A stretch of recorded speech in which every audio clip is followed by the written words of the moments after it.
আসসালামু আলাইকুম প্রিয় চাকরি প্রত্যাশী ভাই বোন। আজকে মোহাম্মদপুর কেন্দ্রের দপ্তর মডেল টেস্ট 13 এর পরীক্ষা অনুষ্ঠিত হয়েছে।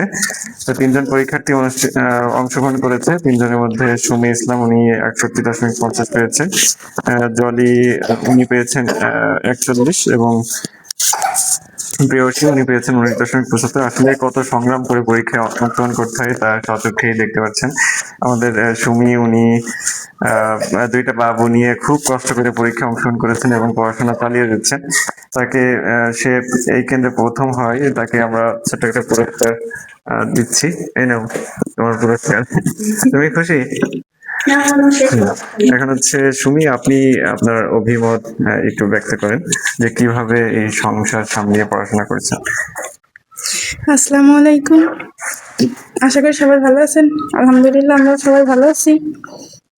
পড়াশোনা হচ্ছে মূলত নিজের ভিতরে, যে যত পড়া টেবিলে থাকবে মেধাবী হলে হবে না, পরিশ্রমী হতে হবে। মেধাবী সব সময় সব জায়গায় স্থান পায় না, কিন্তু পরিশ্রমী যে সে সব সময়ই এগিয়ে থাকে। এজন্য পড়া টেবিলে বেশি বেশি থাকতে হবে। পরীক্ষা নিজের আত্মবিশ্বাস বাড়ানোর জন্য হচ্ছে পরীক্ষা দিতে হবে। এইভাবে পরীক্ষা দিলে আস্তে আস্তে নিজের আত্মবিশ্বাসও বাড়বে, পরীক্ষার ভয়টাও দূর হবে। আশা করি সবাই পড়াশোনা করবেন। এই যাক, অসংখ্য ধন্যবাদ সুমি ওনাকে। উনি আসলে বাবু খুব বিরক্ত করতেছে, কারণ নাই আসলে আজকেও আবহাওয়া প্রতিকূলে। যাক, অসংখ্য ধন্যবাদ। তাহলে আপনারা আজকের মতো বিদায় নিতে পারেন। এরপরে আমন্ত্রণ জানাচ্ছি জলি ওনাকে। উনি 41 পেয়েছেন, পুরস্কার একটি কলম। এখন জলি আপা, আপনি কিছু বলেন যে আপনার পড়াশোনার ক্ষেত্রে আপনার কি কি উপকার হচ্ছে। নমস্কার, সবাই ভালো আছেন? আমিও ভালো আছি।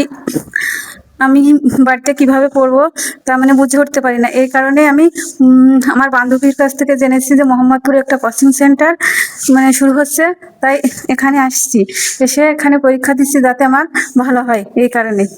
অসংখ্য ধন্যবাদ। ঠিক আছে, জলি আপাকে এরপরে আমন্ত্রণ জানাচ্ছি প্রেয়সী আপা, এবং অনার্স মাস্টার্স কমপ্লিট। ঠিক আছে, এমনি দু একটা কথা বলেন যে আসলে কিভাবে পড়াশোনা করা উচিত। নমস্কার, সবাই ভালো আছেন?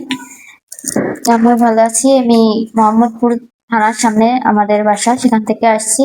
আসিয়া মোহাম্মদপুর ক্যাডেট স্কুলে, এখানে জব সলিউশন ছাড় ম্যাম পরীক্ষা নিচ্ছে। আসলে বাড়িতে পড়লে অতটা পড়া হয় না, পরীক্ষাটা নিলে সেভাবে পড়াটা হয়। তারপরেও এখানে আসলে যদি পরীক্ষাটা দেওয়া যায় তাহলে অনেকটা ভালো হবে। এই জন্য আর কি, এই প্রতিষ্ঠানে এসে যদি আমরা একটু পড়াশোনা করি, পরীক্ষা দিই, তাহলে আমরা পরীক্ষায় একটু উন্নত করতে পারবো। অসংখ্য ধন্যবাদ। এর মাধ্যমে আমাদের পুরস্কার বিতরণী অনুষ্ঠান শেষ হলো। সকলকে পরীক্ষায় অংশগ্রহণের আমন্ত্রণ জানিয়ে এখানে শেষ করছি। আসসালামু আলাইকুম, আল্লাহ হাফেজ।